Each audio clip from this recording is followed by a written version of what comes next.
Hi மக்களே, welcome back to YouTube channel. சிறகடி காசில் ஒரு நியூ பேர் அப்படிங்கிறதா. ஸோ இந்த கேரக்டர் ஏன் என்ட்ரி கொண்டு வந்தாங்கன்னு சொல்லி நான் யோசிச்சுட்டு இருந்தேங்க. ஏன்னா கொஞ்ச நாளுக்கு முன்னாடி எபிசோட் கொண்டு வந்துட்டு அப்படியே ஹைட் பண்ணிடுவாங்களா அப்படின்னு சொல்லிட்டு.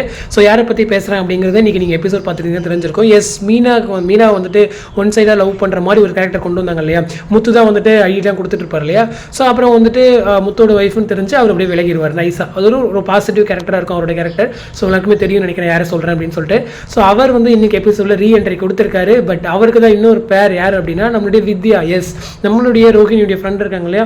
ஸோ அவங்க வித்யா, அவங்களும் இவரும் பேருங்கிற மாதிரி இன்னைக்கு எபிசோட் கொண்டு வந்திருந்தாங்க.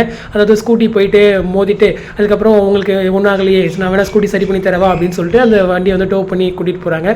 ஸோ அங்கே வந்துட்டு ஒரு சில பேர் வந்துட்டு பார்த்தீங்களா அவரை இடிக்கிற மாதிரி இடிச்சுட்டு பொண்ணை கரெக்ட் பண்ணிட்டா மாதிரி அப்படின்னு சொல்லும்போது இல்லைங்க நானும் அப்படி பண்ணல அப்படின்னு சொல்லிட்டு ரொம்ப அந்த வெகுலியான இது வந்து காமிச்சிருப்பாரு. ஸோ அங்கே வந்துட்டு வித்யா சிரிக்க மாதிரி கொஞ்சம் கொண்டு வந்திருந்தாங்க. வித்யா சிரிக்கிறாங்கன்னு சொல்லும்போது ஏதோ ட்ரை பண்ணுறாங்க பாட்டியும் அப்படிங்கிறதா எனக்கு தெரிஞ்சு மேக்ஸிமம் இவங்க ரெண்டு பேரும் தான் பேராக இருக்கும்னு நினைக்கிறேன். சந்தோஷம். நான் கூட அப்போ அந்த எபிசோட் வரும்போதெல்லாம் எதுக்கு தேவையில்லாமல் ஒரு ரீஎன்ட்ரி, ஒரு என்ட்ரி, இவர் இந்த கேரக்டர்லாம் வந்துட்டு திடீர்னு காணாமல் தானே போயிட்டு யோசித்தேன். பட் இல்லைங்க, எந்த ஒரு கேரக்டர் எங்கே என்ட்ரி ஆனாலும் அது ரிலேட்டடாக எங்கேயோ ஒரு இடத்துல ஒரு கனெக்ட் இருக்குது அப்படிங்கிறதான் சொல்ல வராங்கன்னு நினைக்கிறேன். ஸோ ஒரு வகையில் இன்றைக்கி ஒரு பேர் வந்தாச்சு. ஸோ அதே போல் வந்துட்டு ரெண்டு பேருமே ரெண்டு செப்பரேட் இன்வெஸ்டிகேஷன் ஸ்டார்ட் பண்ணுறாங்க. முத்து சைட்லேருந்து அவர் வந்துட்டு ஒரு பாப்புலர் ஆக்டர் வீட்டில் போயிட்டு இன்வெஸ்டிகேட் பண்ண சொல்லி மீனாவை அனுப்புகிறாங்க. ஸோ அங்கே இன்னொரு பிரச்சனை, அவங்க போய் இன்வெஸ்டிகேட் பண்ணி விஷயம் கண்டுபிடிக்கிறது ஒரு பக்கம், இன்னொரு பக்கம் அந்த பூ டெக்கரேஷன் ரிலேட்டடாக அங்கே வந்துட்டு அந்த சிந்தாமணி அம்மா வராங்க. அந்த இடத்துல மீனாக்கும் சிந்தாமணி அம்மாக்கும் ஒரு கிளாஷ். ஸோ அந்த இடத்துல மீனா போல்டாக பேசின விஷயங்கள்லாம் நல்லாவே இருந்துச்சு. ஸோ ரொம்ப நாளாக எதிர்பார்த்துட்டு இருக்கீங்களா போல்டு மீனா வேணும் அப்படின்னு சொல்லிட்டு. ஸோ அது ஒரு பக்கம். இன்னொரு பக்கம் வந்துட்டு இன்வெஸ்டிகேஷனில் மனோஜ் ஸ்டார்ட் பண்ணுறாரு. ரோஹிணி அண்ட் மனோஜ் இவங்க ரெண்டு பேரும் பிளான் பண்ணி இப்படியாச்சும் அந்த பணத்தை கண்டுபிடிச்சிடணும் அப்படின்னு சொல்லி பார்க்குறாங்க. அது ஒரு பக்கம் போய்கிட்டு இருக்கு. ஸோ இது இல்லாமல் இன்னொரு ட்ராக் புதுசாக ஸ்டார்ட் பண்ணுறாங்க.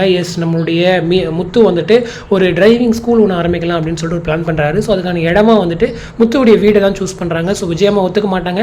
ரைட் டைம் வரும்போது நானே வந்துட்டு அதை பேசுகிறேன் அப்படின்னு சொல்லிட்டு முத்து பேசிகிட்டு இருக்காரு.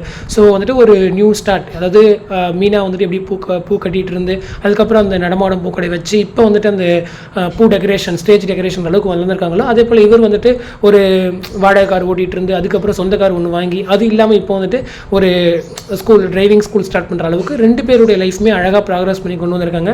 அதுதான் இன்றைக்கி எபிசோட் பார்க்கும்போது எனக்கு புரிய வந்துச்சு. என்னென்னா ஒவ்வொருத்தருக்கும் அந்த ஒரு பீரியட் ஆஃப் டைமில் ஒரு இம்ப்ரூவ்மெண்ட் கொடுத்துட்டு இருக்காங்க மெயின் லீட்ஸ்க்கு. அதுதான் நான் சொல்ல வரேன். ஸோ சிறுகடிக்க ஆசை ஒரு இடத்துல எங்காச்சும் சிறுகடிச்சு பறப்பாங்க அப்படிங்கிறத இந்த மாதிரி கொண்டு வராங்களா அப்படின்னு தெரியல. ஸோ நான் எதிர்பார்த்தது என்னென்னா டைட்டிலுக்கான ட்ராக் செப்பரேட்டாக இருக்குன்னு சொல்லியிருந்தாங்க.